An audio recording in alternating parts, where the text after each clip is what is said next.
Good morning India. और आज मैंने कुछ नया करने का प्रयास किया हो। आप लोग बताइएगा कि ये प्रयास आप लोगों को कैसा लगा। मैंने सोचा क्यों नहीं सबसे जो अहम खबरें जो दब जाती हैं कई बार सुर्खियों में, उससे आपको रूबरू कराया जाए, कम समय में आपको थोड़ी सी ज़्यादा खबरें दी जाए। ईशान किशन के डबल 100 के बारे में हम सभी जानते हैं, ईशान किशन ने किस तरह की उलझनें पैदा कर रही हैं। तो पहले ईशान किशन, लेकिन उसके अलावा 5 और अहम खबरें मैं बताऊंगा। मुझे लगता है क्रिकेट प्रेमी होने के नाते आपको उन 5 खबरों को जानना चाहिए जो भारतीय क्रिकेट से जुड़ी हुई हैं। तो सबसे पहले ईशान किशन की बात कर लें। देखिए, ईशान किशन ने जो सबसे बड़ा काम किया है वो ये दिखाया है कि जो इंडियन टीम के पास जो टैलेंट है उसको आप मौके दीजिए। आप ये जो बार बार दुहाई दे रहे थे कि भाई नहीं हमारा अप्रोच है, ईशान किशन की एक पारी ने जिस तरह से आके उन्होंने धुआंधार अंदाज में खेला, उन्होंने साफ दिखाया कि ये इंग्लैंड का जो टेम्पलेट की जिसकी हम बात करते हैं, हमारे पास भी वैसे खिलाड़ी बैठे पड़े हैं। इंग्लैंड का टेम्पलेट कर लें, कोई भी टेम्पलेट कर लें, दुनिया की हर टीम का टेम्पलेट हमारे पास पड़ा हुआ है। हमें सिर्फ खिलाड़ी आइडेंटिफाई करके खिलाने हैं। अब दुविधा की स्थिति हो गई है। ईशान किशन तो आए थे रिप्लेसमेंट के तौर पे, तो क्या अगले वनडे में उनको मौका मिलेगा? मुझे नहीं लगता है कि अब उनको कोई रोक सकता है। खासकर ये देखें मिडल ओवर में जिस तरह की उन्होंने आक्रामकता दिखाई है। वीरेंद्र सहवाग के बाद के 2009 मतलब इतने लंबे वक्त के बाद किसी खिलाड़ी ने मिडल ओवर्स में 50 रन बनाए हैं तेजी से। वो इन आंकड़ों में आपको पता चल जाएगा।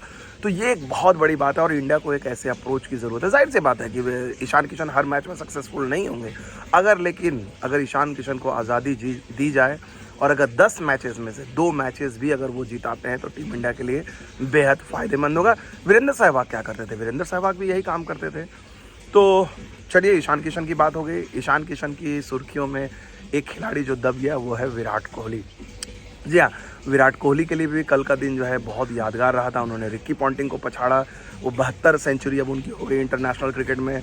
खुद कोहली जानते हैं और उन्होंने माना भी है कि सचिन तेंदुलकर के वनडे वर्ल्ड कप जो वनडे में सचिन तेंदुलकर का रिकॉर्ड है 49 शतक का, उसको शायद वो चेस कर सकते हैं। लेकिन 100 अभी भी बहुत दूर की खीर है।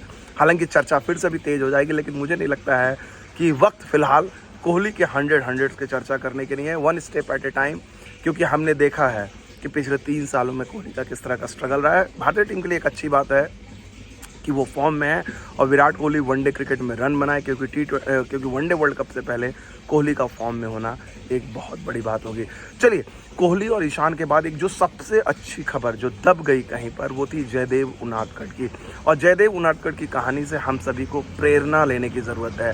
जयदेव उनादकट डोमेस्टिक क्रिकेट के जायंट रहे। सौराष्ट्र के लिए उन्होंने नई गेंद से इतनी ज़बरदस्त गेंदबाजी की और उनकी हसरत थी। इस साल के शुरुआत में उन्होंने ट्विटर पर डाला था कि हे क्रिकेट, मुझे मौका दो, मैं कम से कम जो है रेड गेंद में टेस्ट क्रिकेट खेल पाएंगे या नहीं खेल पाएंगे, लेकिन भारतीय चयनकर्ताओं ने उन्हें बांग्लादेश के लिए जो है टीम, उसमें मोहम्मद शामी की जगह रिप्लेस किया, क्योंकि मोहम्मद शामी टेस्ट टीम का हिस्सा नहीं होंगे। तो जयदेव उनादकट के लिए उनके करियर की एक बहुत बड़ा मौका है और उम्मीद की जानी चाहिए हम सभी को। जयदेव उनादकट का सोशल मीडिया पर बहुत मजाक उड़ाया जाता है IPL नंबर्स को लेकर, उनको पैसे मिले हैं, लेकिन किसी दिन मौका मिलेगा मैं जयदेव उनादकट की अंदर की कहानी लेकर आऊँगा। वो कहानी जिसको शायद सुनकर आप लोगों की आंखों में आंसू आ जाएंगे। अभी वक्त कम है, लेकिन ज़रूर वो कहानी लाऊंगा। लेकिन मुझे निजी तौर पे बेहद खुशी है कि जयदेव उनादकट जैसे खिलाड़ी को आखिरकार मौका मिला है। ये दिखाता है ज़िंदगी में हम लोगों के लिए भी, आपके लिए, हमारे लिए, कि लगातार लगे रहना है, परिश्रम करते रहना है। किसी न किसी दिन घंटी बजेगी, ऊपर वाला देखेगा। ईशान को उन्होंने देखा है, ईशान किशन को वो मौका दिया, जयदेव उनादकट को मौका दिया, और इसी तरह से कई बार ऊपर वाला आपको जल्दी मौके भी देता है अगर आप में प्रतिभा हो, आपने झलक दिखाई है, और वो स्टोरी आपको यशधूल के तौर पर मिलती है। जी हाँ, दिल्ली के युवा कप्तान है। महज 1 साल का भी उनका फर्स्ट क्लास करियर नहीं है, लेकिन दिल्ली के चयनकर्ताओं ने कहा इस साल रणजी ट्रॉफी में यशधूल उनके कप्तान होंगे। धूल ने अंडर-19 की क्रिकेट में तहलका मचाया, लेकिन बावजूद इसके दिल्ली की टीम में ईशांत शर्मा जैसे सीनियर खिलाड़ी हैं, नीतीश राणा हैं, ध्रुव शोरे हैं, कई सीनियर खिलाड़ी। इसके बावजूद यशधूल को कप्तानी दी गई, क्योंकि दिल्ली की क्रिकेट को लगता है कि अगर उन्हें आगे जाना है तो युवा खिलाड़ियों को मौका देना होगा। ठीक इसी तरह से जैसे कि एक दौर में विराट कोहली को कप्तान बनाया गया था, उस दौर में इंडियन टीम, दिल्ली की टीम काफ़ी मजबूत थी। शिखर धवन, विराट कोहली, गौतम गंभीर एक साथ खेल रहे थे। तो ये एक बेहद दिलचस्प और अहम खबर है। लेकिन बात सिर्फ पुरुषों की क्रिकेट की नहीं होगी, महिला की क्रिकेट की होगी। महिला की क्रिकेट टीम अभी यहाँ पर भारत में चल रही है, सीरीज़ तहलका मचा रही है। लेकिन उससे भी अहम खबर, जिस खबर का हम लोग को इंतज़ार था, रिपोर्ट्स आ रही हैं कि महिलाओं का जो IPL है वो मार्च के पहले हफ्ते से शुरू हो जाएगा, 26 मार्च तक चलेगा। करीब लगभग 20-25 दिनों का ये टूर्नामेंट होगा और ये सीधे जो विमेंस वर्ल्ड कप होने वाला है साउथ अफ्रीका में, उसके ख़त्म होने के एक हफ्ते बाद। तो एक तरह से देखा जाए स्क्रिप्ट तैयार है। BCCI सोच रही है कि 2007 में जब हुआ था, 2007 में इंडियन टीम साउथ अफ्रीका में वर्ल्ड कप खेलने गई थी, वहाँ से जीती थी और IPL आया था और उसके बाद से IPL ने पुड़ कर नहीं देखा था। अब उसी तरह की उम्मीद करेंगे कि विमेंस वर्ल्ड कप में टीम इंडिया खेलने जाएगी। साउथ अफ्रीका में अगर चैंपियन हो जाती है तो आप अंदाज़ा लगा सकते हैं कि IPL का क्या हाल होगा। अगर नहीं भी होती है, माहौल तब बन जाएगा। उस समय भी BCCI T20 फॉर्मेट को लेकर रिलक्टेंट थी, बहुत उत्साहित नहीं थी, लेकिन उसका आज से नक्शा बदल गया। हो सकता है इस बार भी जिस तरह से महिला क्रिकेट को लेकर BCCI बहुत ज़्यादा उत्साहित नहीं थी, लेकिन इस बार भी शायद महिलाओं की टीम की जीत या बहुत बेहतरीन खेल उन पूरे गेम को लेकर जो है नज़रिया बदल देगा। और चलते चलते आखिर में एक खबर IPL से जुड़ी हुई और मेंस IPL से जुड़ी हुई। जी हाँ, अब IPL चूँकि अब दिसंबर का महीना आ गया, अब IPL की टीमों में हलचल शुरू हो गई है। और नेहरा जी, जिनसे हमारी मुलाकात हुई थी न्यूजीलैंड में, बहुत दिनों बाद बातचीत हुई है। उन्होंने वादा किया है, इंटरव्यू का वादा है, पता नहीं कब वो देंगे, क्योंकि इंटरव्यू का उनका बहुत पुराना वादा है।